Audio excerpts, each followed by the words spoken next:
Hi there, I'm Juliet Landau, and this is the Mud Talks. Today, we are speaking with Dan Striepeke, who is a legend in our business. His career has spanned over 40 years, he's been nominated for 2 Academy Awards, and he's done it all, from being studio makeup department head to Tom Hanks' personal. So here we go, talking to Dan Striepeke. I was born in Santa Rosa, California, in, I hate to say, 1930, height of the Depression, and grew up mainly on a farm. And then there was a dissolution in the family, and by the time I'm 14, 1944, we're kind of destitute, and I'm looking for a way to make some money to help support my mother and my brothers. There was 3 brothers. And so I went to work for the California Division of Forestry. And they made a policy of looking the other way about hiring these young boys because there were no men around to fight wildfires like what we're seeing today. So I spent several summers fighting fire, and kind of grew into young manhood. And I had one particularly terrible thing happen. The first year I worked there, I was put on a fire truck as a hose man, and we went out to this airplane fire because it was an air base just north of Santa Rosa, training pilots for combat.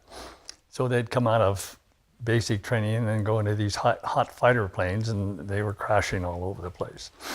Anyway, this was a P-38 fighter, which Lockheed had built, and it was a twin boom thing with a horizontal elevator.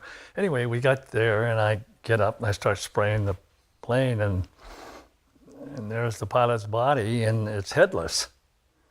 And we finally get the fire under control, and my crew boss, who comes up in another truck just after that, he sees where the head is, and he sends me over to get a bucket and go over and pick up the head. So I'm 14, so that's my introduction to firefighting. So it shook me to my roots, but that's what happens, and you grow up pretty quick. There was a picture called Shadow of a Doubt, directed by Alfred Hitchcock, and it was shot in Santa Rosa. Hitchcock liked that little town. He did The Birds out at Bodega Bay, and he liked that countryside up there. So anyway, I'd go after school. I'd go over there to McDonald Avenue, which is where the house was in the picture, and watch. And I was fascinated by it, And I met the makeup artist who had time to talk to me, and so. It piqued my interest, and of course I wanted to get the hell out of Santa Rosa, to be very frank with you.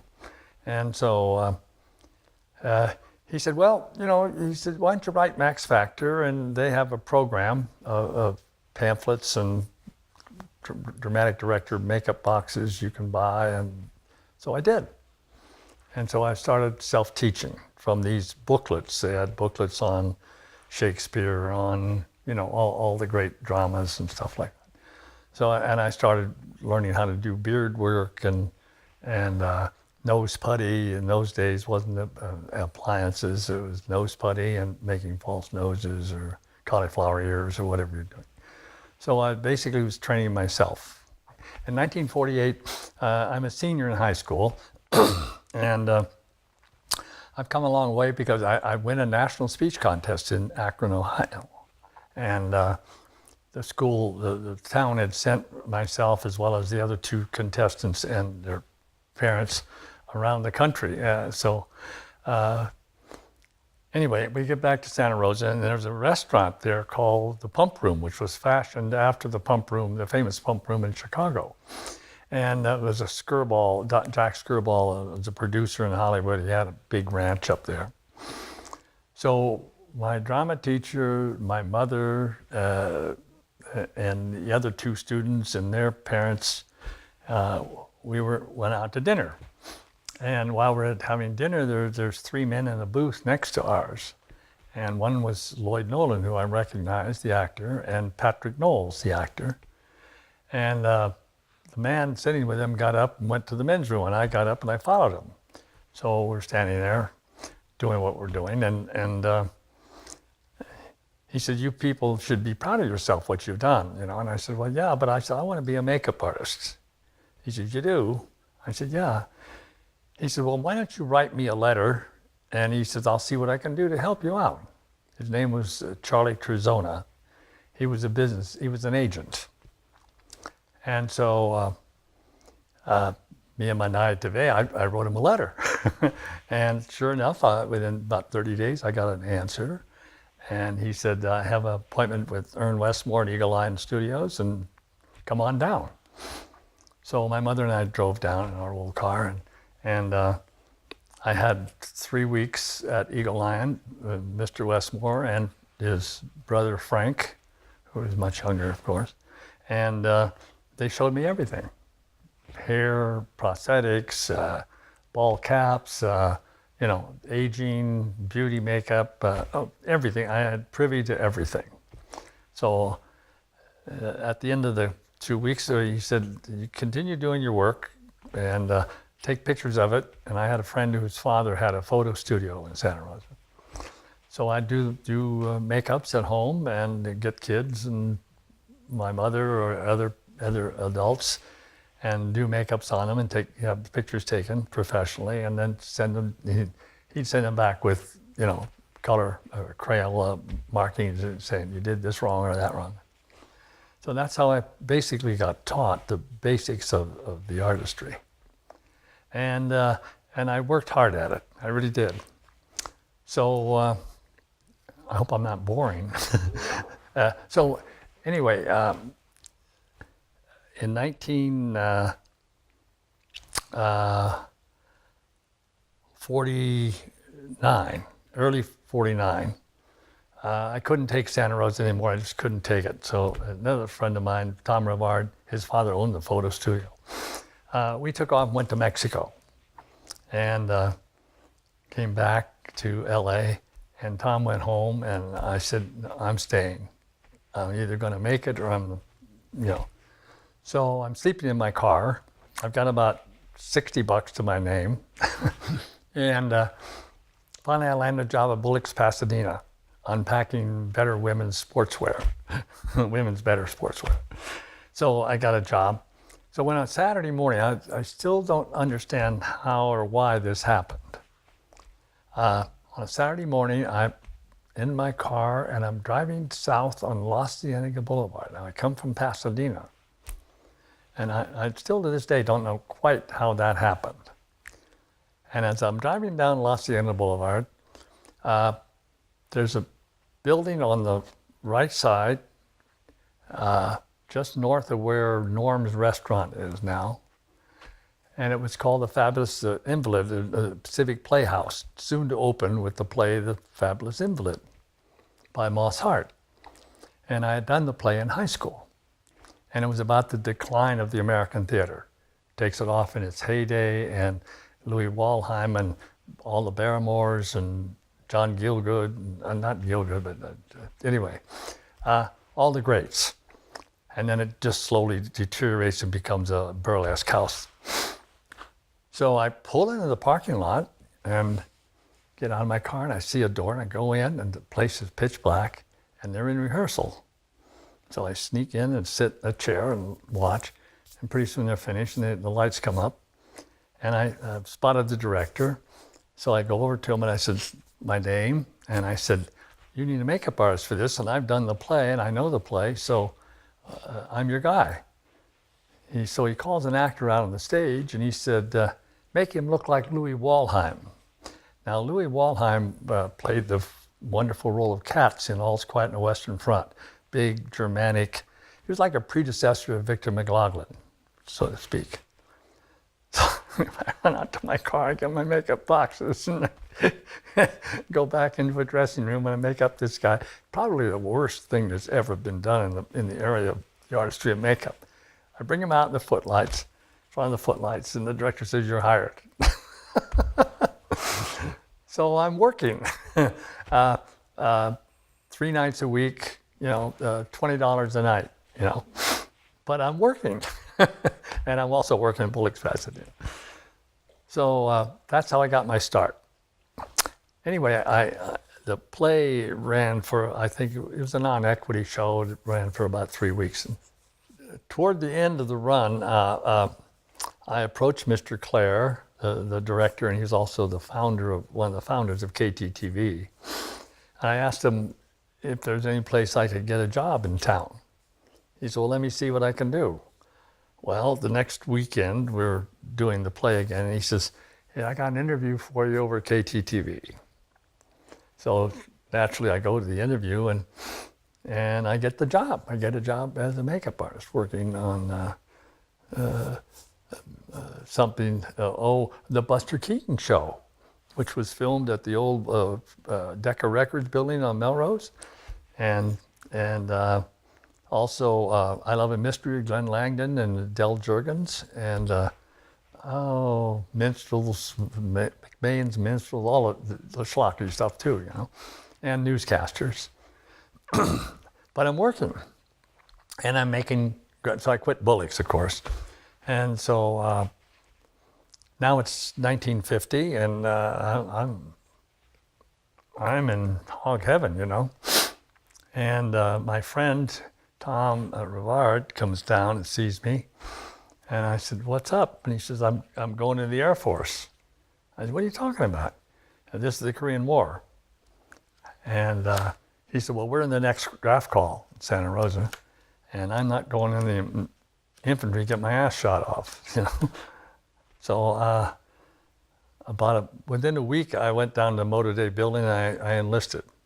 There was only 4 in the call in Santa Rosa. And I was one of them. Anyway, so I spent 4 years in the military and came out and wanted to go back to work.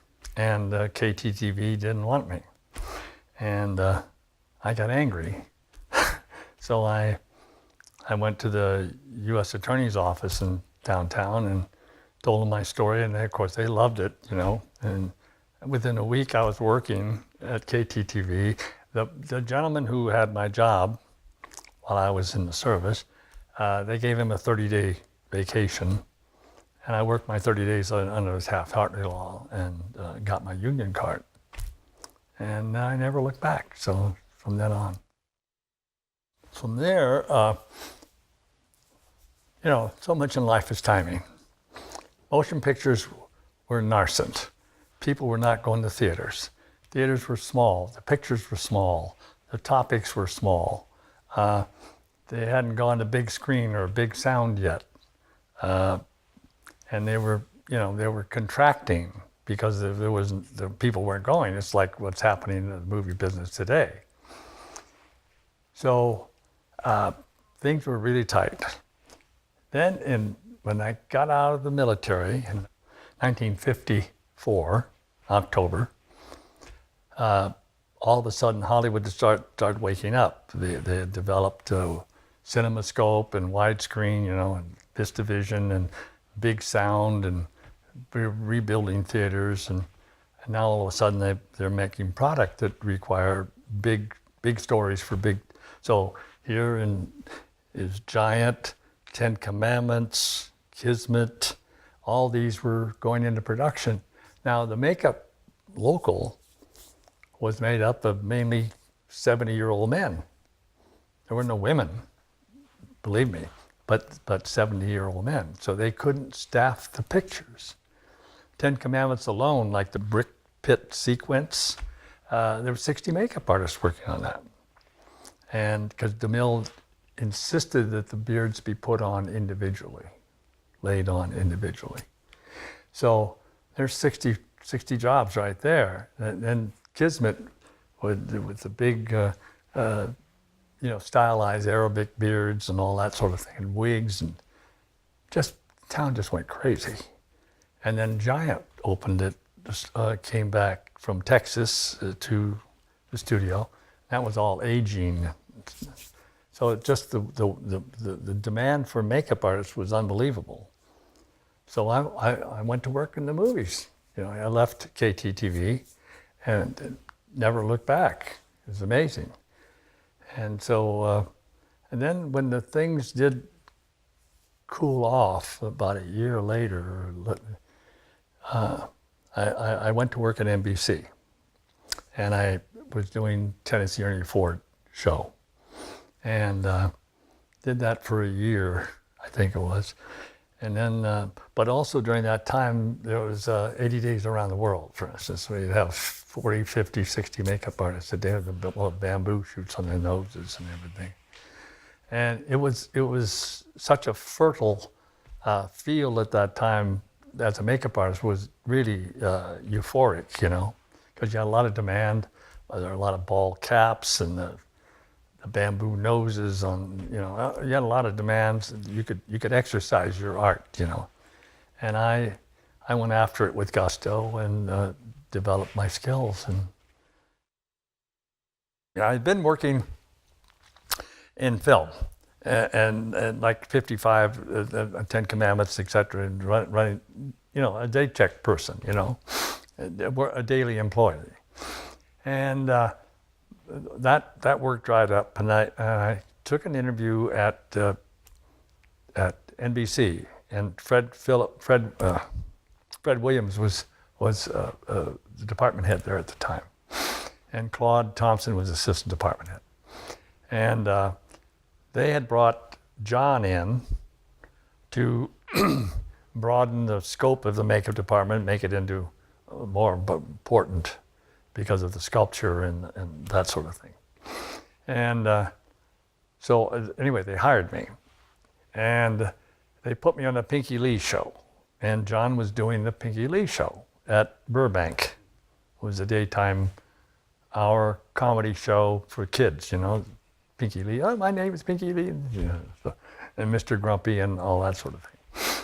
So John and I did the first year there, you know, 5 days a week, close, and we became very close. John took care of my first child, or John and Joan took care of my first child while my second was being born in Burbank. And we were family, you know, we were just very, very close. And I dearly loved the man. And I think he liked me, and we had a great rapport. And John could be very testy at times, as we know, but fair. He was always fair. And I never challenged his ability, you know, that sort of thing, nor did I even think of such, you know. He was a real talented man, very talented man.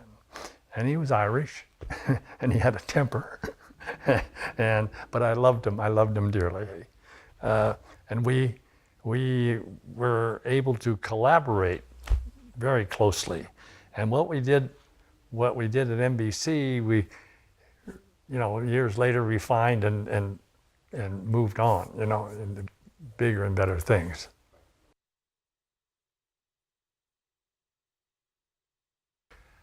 I came in after John had done the preliminaries, and because the laboratory in existence at Fox Makeup at that time failed miserably on the characterization, and they shot film on it, and it was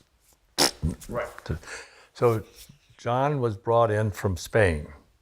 He was doing the Robert Culp series. They had some interesting makeup on it, and they brought John to Spain to do it. So then he finished that, and he flew back to Hollywood and went to work at Fox. And he got they gave him a little cubby hole, you know. And it was huge, you know, because Planet of the Apes, nothing like it had ever been done. I have the interview with Ben Nye, who I'd worked for on Sound of Music, and I did another Picture Wake Me When It's Over with Ernie Kovacs at Fox. So that was my only connection there at the time. And so I had the interview with Ben, and then I had an interview with Stan Huff, who was head of production, and then Doc Merman, who would be the immediate supervisor. And they already had a makeup artist who had done his apprenticeship there. Nice man, a very, very good makeup artist. However, John kept insisting that I'm the guy to do it, and I'm the organizer type, and I can keep the thing going because it's all new ground, you know. So it finally prevailed, and I went to work at Fox, and I had just finished the series Mission Impossible, and I went to work at Fox, and oh my God, I lost all my hair. I mean, it was enormous, groundbreaking, you know, stuff that had never been done before, and the mold making and the laboratory work and the sculpture and the hair for the arms and the faces and the wigs and the teeth, and I mean, every facet of this business was used, and maybe some that haven't been used since, you know. But it was an amazing effort, and I remember we were one appliance, two appliances, the chin as well as the upper face, on Roddy McDowell. We had one extra on him, and some makeup artist, and I won't reveal his name, stole it, went out to the valley, and played hero, showing all these people how great he was about this makeup, which he had nothing to do with except, you know, do A, B, B, C, D, you know. Well, I finally found out and I fired him. And I mean, those kind of things happened. I mean, it just was insane, you know. You know, I'd have 50, 60, like in the cornfield sequence, I'd have 65 makeup artists working every day. So we didn't have facilities for them. And I got the idea to get a couple of construction trailers and sent them down to the mill and had them build them into makeup and hairdressing facilities. So we could go out to the ranch, the Fox Ranch, where we have the facilities to do all the work. And then when we moved the company back to the studio, the trailers would come in and be parked and hooked up to electrical and water, and we could operate. So all that had to be done from scratch, you know. And I had a wonderful wig maker. Her name was Josephine Turner, God rest her soul. And I had met her at Max Factor originally, and she was wonderful, and she ran the whole building, the wigs and the facial hair pieces and the hands and all of it. Enormous job. I had like 6 or 8 women working, just ventilating, you know, hair into hair lace. So all that, but John and I were close friends and great believers in one another, and we pulled it off. Dick Zanuck called myself and John into his office one day, and he said, Dan, you're the department head, and normally the credit goes to the department head. In those days, that was de rigueur, you know. I said, well, I'm trying to change that because I want the man who's responsible to get the credit, you know, which is deserve it. Because I looked at credits over the years, and you never saw anybody but Perce Westmore or Ern Westmore or Bill Tuttle or something. Not that they didn't deserve it, but the people who did the work deserved it also. So Zanuck says, well, the Academy only allows one, because this was before there was a category. And I said, well, there's no question about it. John, you know, he created this. So John won the Academy Award because of that. I mean, because of his work, you know, and rightly so. And that was the end of that. But it was a wonderful moment, really, because, you know, the art of makeup had not really been recognized.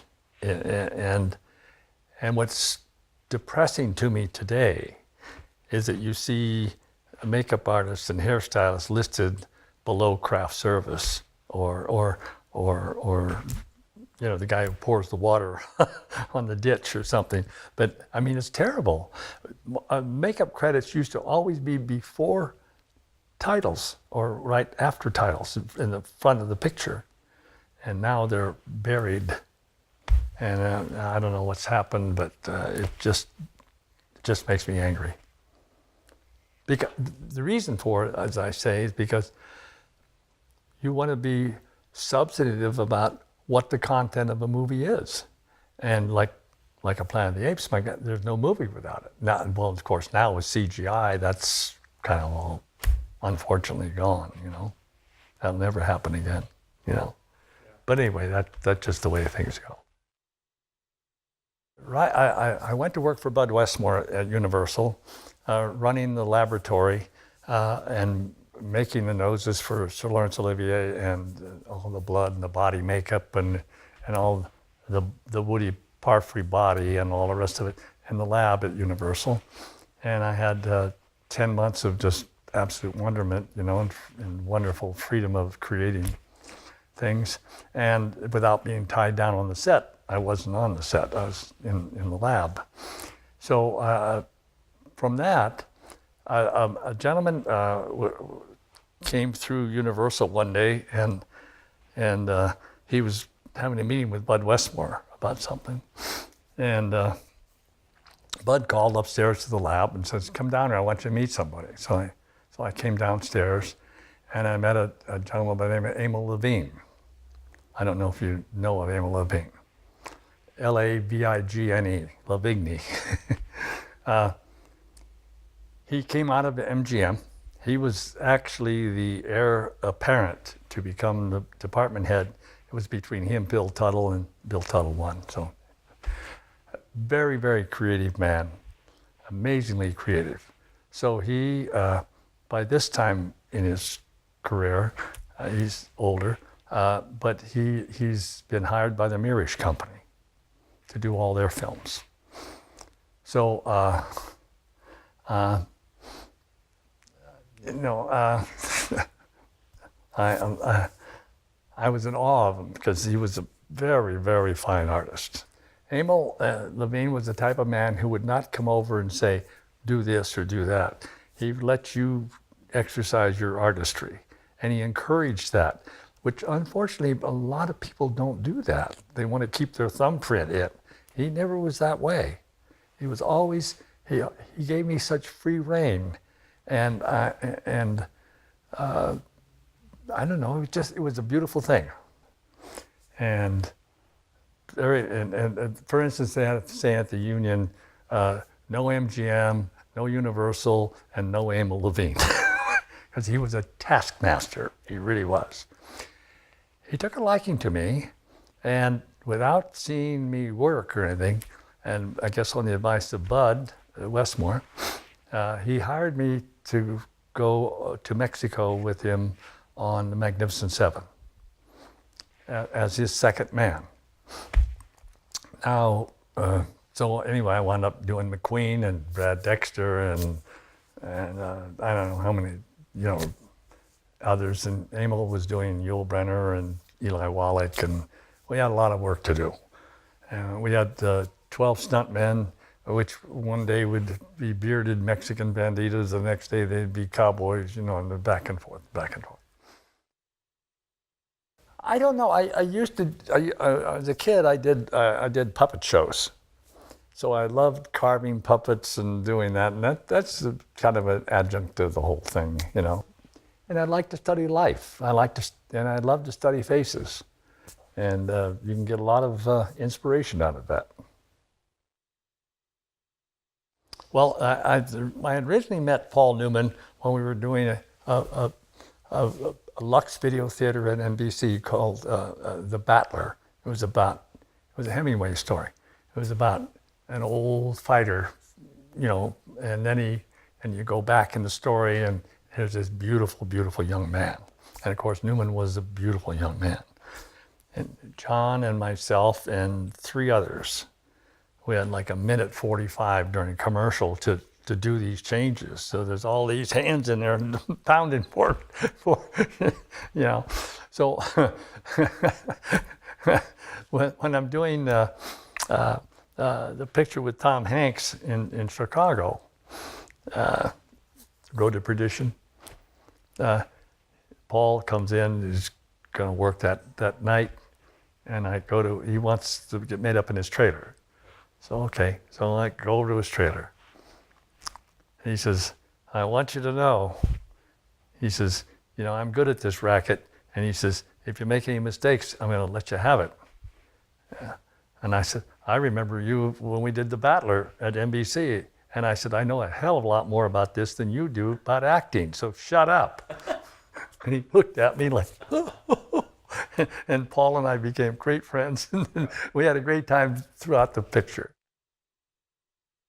I've never seen such chemistry in my life between Aunt Margaret and him. It was absolutely electric. And of course, George Sidney had directed her in the first movie she made. And he's following them around at night in Las Vegas, snapping pictures. And he's a picture freak. And Elvis finally picked him up and put him against the wall. His feet were that far off the ground. And he's going to put him right through the wall. Did he stop? He stopped. He did stop. I did The Boston Strangler with Tony. I was head of the makeup department, but they insisted, Tony insisted I come in, and so I'd go to stage 5 every day into his dressing room and make him up with this nose, and then turn it over to Jack Barron or somebody else to stand by. And of course, I had him at Universal also on The Outsider when he played the Indian, Ira Hayes. And I had a falling out with Bud Westmore. And Tony asked me to do 40 Pounds of Trouble. I had done Taurus Bulba with him, you know, and the Indian, the Ira Hayes story. So anyway, I didn't want to work in the makeup department at Universal. Right. So I got an okay for the mill to build me this unit with big wheels, and they towed it around, and the doors would open, and that'd be big full-length mirrors. Wow. And I had electrical, and so it could hook up to use an iron or whatever. So we had a makeup department very mobile on the lot. In the Outsider with Tony Curtis, he had a trailer, which they had set up a makeup room in the trailer.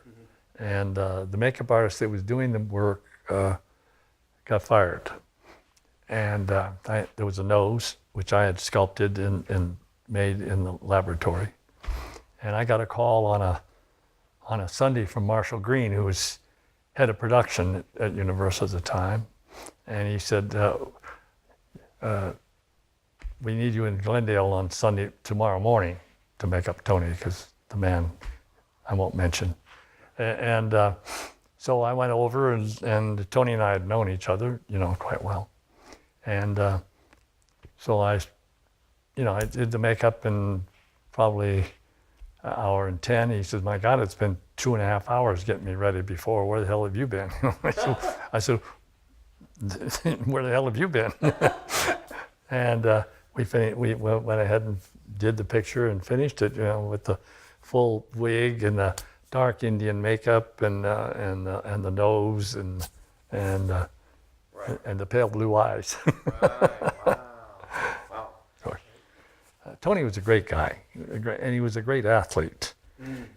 Yul Brynner had a most magnificent stallion when we were doing Taurus Bulba, doing these long running shots, you know, with the camera on the back of a pickup truck and going full speed. And 700 riders. And, you know, if you're up in front and you fall, all 700 is going to run over you, you know.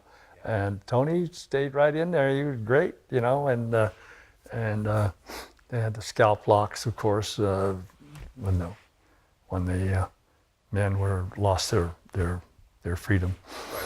That was a big makeup show. Yeah. It doesn't show, but it nor should it, you know. But all those actors knew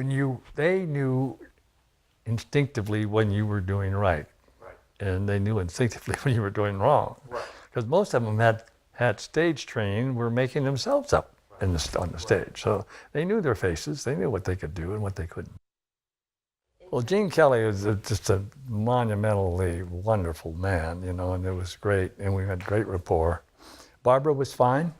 I did probably 4 or 5 tests with her and she was not easy. No, but she wasn't terrible. I mean, she wasn't antagonistic. She was just wanted it right. And we tested and we tested and we finally got textures and colors that looked good on her, you know, and then the rest is history on the film. There were so many wonderful films at that time. And the design on George C. Scott, which a lot of people don't realize, Scott had a nose that went forever this way and kept dipping down. It wasn't a patrician nose like Patton had, who was very proud of his nose. So I came up with the idea of taking some muslin de soie, which is very fine lace, and pinking it, and then gluing it under the proboscis, and then pulling it up, and then gluing it down, and sealer over the top of that, and then makeup to hide it. And it worked, you know. Because there's a line in the picture, he says, I don't like the idea of a bullet coming toward my nose, or something like that. So George was wonderful, and Del Esfito, who was one of my key guys, did him throughout that picture, and he did a beautiful job on him in Spain. I had a meeting with Mr. Altman one day in his office, which was right opposite, across the street from the commissary at Fox. And he says, you know, he says, I don't believe in movie blood. I said, oh, what would you like, pig, calf, camel? He looked at me like I had 5 heads, you know. I said, well, they don't work because they coagulate and they turn black and blah, blah, blah, blah, blah. I said, I'll bring you 4 samples of blood on 4 identical surfaces, and you pick it if you know. So we mixed it up and, you know, took it up to him, and of course he picked the wrong color. I said, that's not going to photograph very well. So anyway, the blood was okay, and we got along. I had an interesting thing with blood with Steven Spielberg on Saving Private Ryan. And it's a scene where Tom Hanks is under the water, and there's blood in the water. And so they had dug a big hole and filled it with water, and now we're going to put Hanks in there with a bunch of other soldiers and the blood. They put the blood in, there's no blood. There's no blood. There's no opacity to it. You know, it's a dye. You know, you see right through it. So everybody's standing around, and then this multi-million-dollar production with all this stuff, and all these jabronis standing around. What do we do now? You know. And Lois Burwell, God rest her soul. Do you know Lois? Yes. Yeah. She turned to me, and I said, "Put some milk in it," which I had done before on other things. So they hurried up and got a quart of milk, and and Spielberg looked over at me, you son of a bitch. I got you. Stephen, by the way, was wonderful to work with. He really was. Always been a big fan of his. And Richard Benjamin asked me to do My Favorite Year. And you know, there's a great line in there where I'm not a movie star, I'm an actor, or I'm not an actor, I'm a movie star, or something like that. So Peter, you know, he had to have the patina and the whole 9 yards of a old decaying actor, you know, so to speak. And he was wonderful. He was absolutely fabulous. Olivier, you know, none better. You know, good actors are good actors, period, you know. You know, the art of makeup is so, not only revelatory, but it gives one such a feeling of accomplishment when you pull off the gag, you know. Now, for instance, on Hanks, for instance, on Castaway, we're about 4 degrees above the equator, and he is basically only on the loincloth. And you'll be out there 10 minutes and you're burned, you know. I mean, really. And so I had to SPF him. I had to lather him up, of course, which degraded the makeup. And I had to cover the bottoms of his feet with prosthetics so he could walk on the coral. And it was a nightmare. He would get 3 shots and he'd be back in the chair, start all over again. And do 3 shots and back in the chair. He never got to sleep. I never got to sleep. But so you come back into what we call a brewery or a bungalow, and 3 of us would jump on him, and he just the poor man just never got rest, But God love him, he had discipline. So it was a real test. All of his pictures, Forrest Gump was a real test. The studio didn't have a lot of faith in that picture. And so they had a real attenuated schedule. And of course, the director wanted these running sequences to give him transitions, time transitions, And so we'd finish shooting on a, on a Saturday night, and then go to Savannah, get on a airplane, scratch crew, and go to Maine, for instance, and get there in the middle of the night. I'd be with my makeup chair, ready to do them at 5 o'clock in the morning. And I'm a believer in laying the beard, not hair lace. I don't like it because it constricts the face, and I like it to be alive, to be real. So I'm laying this hair on, I prepare it, and I lay it, and curl it, and it's gnarly and dirty, and but it worked. It worked, and so it was a hard picture, very hard picture. Long hours, and Mr. Zemeckis and I had a fight the first day of the film. He was going to fire me, and at times I said I wish he had. But we became quite good friends, and he gave me a part in the picture. And I played one of Bear Bryant's assistants, and telling Forrest to run, you dumb son of a bitch, run. Anyway, Forrest Gump was difficult, really hard, and but I think the results were good, and I got nominated for it, so that made me happy. This man, Tom Hanks, I worked with a lot of actors in my life, and he absolutely tears above all of them.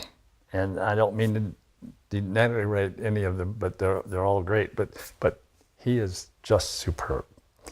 He's also, what people don't realize, probably one of the funniest men I've ever met in my life. He's the only one I've ever met who could put Robin Williams on the floor and keep him there. And Robin would be crying, let me up, and he'd nail him with those zinger. fastest thing I've ever seen in my life. But really a good guy. I'll give you a little story. I hear that Tom is going out to Burbank to see these people about motion capture. So I get a little devious about this, and so I drive out to the place in Burbank. Excuse me. And I come into the makeup trailer, and I see this guy just about to start putting these dots on Tom's face. And I take my hand, I go like this, and I wipe it off his face, and I knock the tweezers out of his hand. I said, this will not happen here as long as I'm alive. So the big hullabaloo, big blah, blah, blah. I said, you're not putting that stuff on my actor's eyes. And I turned to Tom and I said, you hear me?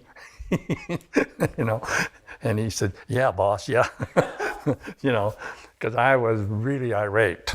I really was irate. Because I had plans for that, how to do that picture. And with all the dots, it had to be done every day. So I needed a crew of about 12 makeup artists to do that. And of course, the company wanted to do it with 2, and that didn't jive. And that was Mr. Zemeckis again, and he and his guy and myself had a couple big, and I won. Well, the picture speaks for itself, but anyway, that's just the way it goes in this town, Off the top of my head, I'll say this. I find some good work. I find a lot of bad work. A lot of over-the-top work. And in particular, hair work. Whether it be a mustache. For instance, I was watching a foreign film. I'm on the Foreign Film Commission at the Academy. And I'm watching a picture about this Mexican fighter. He had 18 knockouts in a row. The world record, which he still holds. Anyway, he's dead now. But in the film, he had a little chin beard, a little bumper here, And there's a shine. Every damn shot there was a shine. You don't have shine. There's no excuse for it, except sloppiness. And on the cameraman's part, on the makeup artist's part, on the director, everybody, even the editors. I mean, they should have. And of course, your eye goes right to it. In my eye, anyway. I think the art has suffered, and it's all industrial revolution, if you will. Yeah. And that's what it is. I mean, CGI. It's killed the makeup business. Really has. Oh, hair lace shows. Oh, well, we'll take care of it. I see hair lace all the time when I'm watching film. There's no excuse for it. But the excuse is, oh well, they'll CGI it out. Right. And that one thing, one piece of mediocrity leads to another, doesn't it? Yeah. You know what? Every movie I've done, there was a big slice of me in the movie, and that I always felt like I never held back. I give it everything I had, and if there wasn't enough, then so be it. But get somebody else. But that's the way I approached it. I think there's always the thing, whether you're in the motion picture industry or whether you're making candy or I don't care what it is. Do the very best you can do and things will take care of themselves. But when you're slovenly and cut corners and try to cheat and yada, yada, yada, you're never going to succeed. Might be for a moment or two, but you're not going to have staying power. Having this wonderful opportunity in this wonderful business and not being in the dirt picking prunes, I was forever, and still am forever, thankful for what happened to me.